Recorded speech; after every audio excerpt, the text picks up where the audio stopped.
Be ready, 10 seconds to go.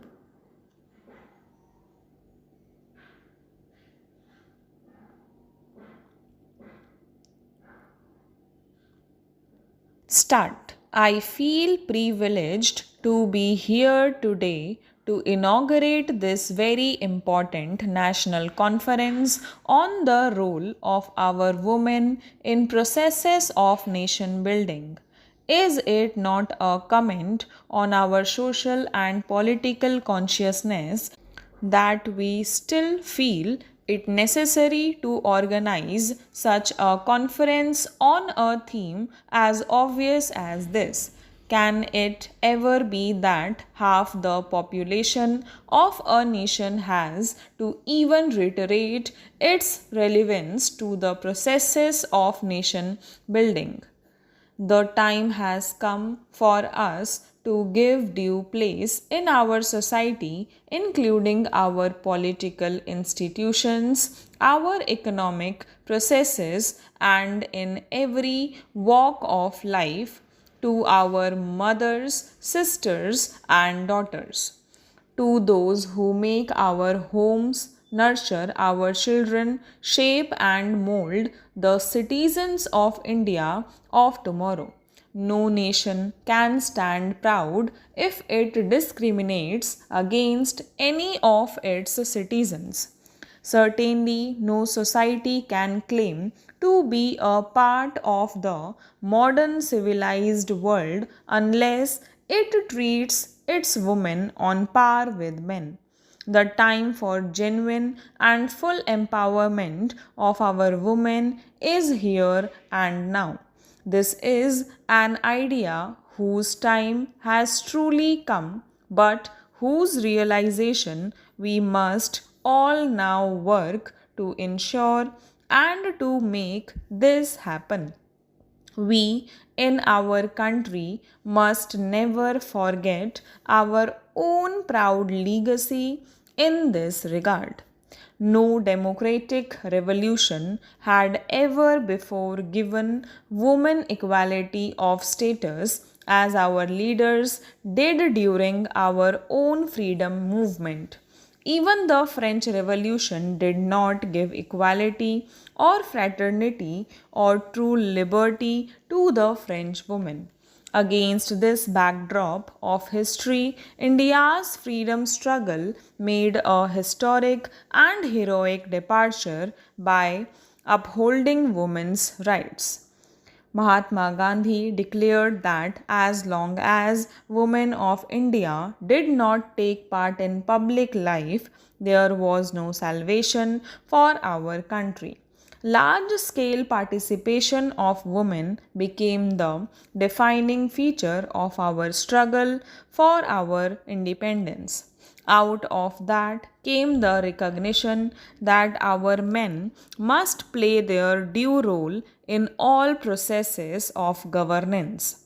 Our constitution was based on the idea of gender equality and the necessity to empower women. When we found that in actual practice this was not getting reflected, leaders of the stature of Jawaharlal Nehru took specific steps to promote gender equality and women's empowerment. I recall Indiraji asking the Planning Commission to focus specially on women and development when we were drafting the fourth 5 year plan for economic development here. Every 5 years, a million women are being elected to the panchayats of our country. This large scale mobilization of women in the public life of our country is an unprecedented event. It is the most important political intervention aimed at the empowerment of women anywhere in the world. We salute the role played by our Prime Minister in launching this great journey of women's empowerment in India. The time has now come for us to move ahead on this path. The common minimum program of the UPA government recognizes the political, legal, educational, and economic empowerment of women as one of our topmost priorities. We consider the empowerment of women as one of the key principles of good governance. We have already taken several steps in this regard. The gender responsive legislation and gender responsive budgeting that we have initiated will go a long way in making governments and governance more gender sensitive. We are pursuing legislation that will provide flexibility in working hours to women and encourage greater employment of women in the industrial and service sectors. We have passed a bill on protection of women from domestic violence. We have effected changes in the Criminal Procedure Code and the Hindu Succession Act to empower our women. I am also greatly heartened by the increasing assertion of women's organizations in the campaign against violence against women in movements demanding equal access of women to education and employment.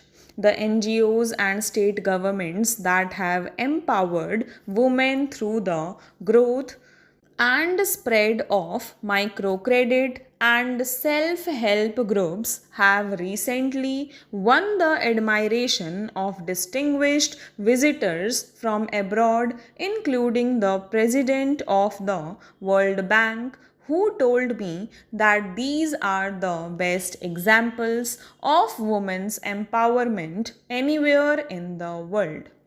Government NGO partnership has been successful in enlisting the participation of women in governance. Therefore, I am convinced that the empowerment of women must begin at the very beginning itself, even before birth.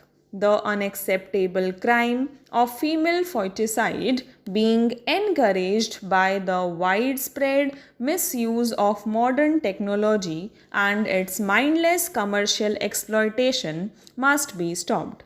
This dastardly social phenomenon must be socially boycotted and legally punished. I urge all concerned citizens to come forward to put an end to this misuse of medical technology. The hazardous effect of this practice is already there for us to see in some of our most developed states like Punjab, Haryana, Gujarat, Maharashtra, and Delhi. This is creating a gender imbalance in our population that is harmful to our nation and society. We must therefore try to restore balance by protecting. Stop.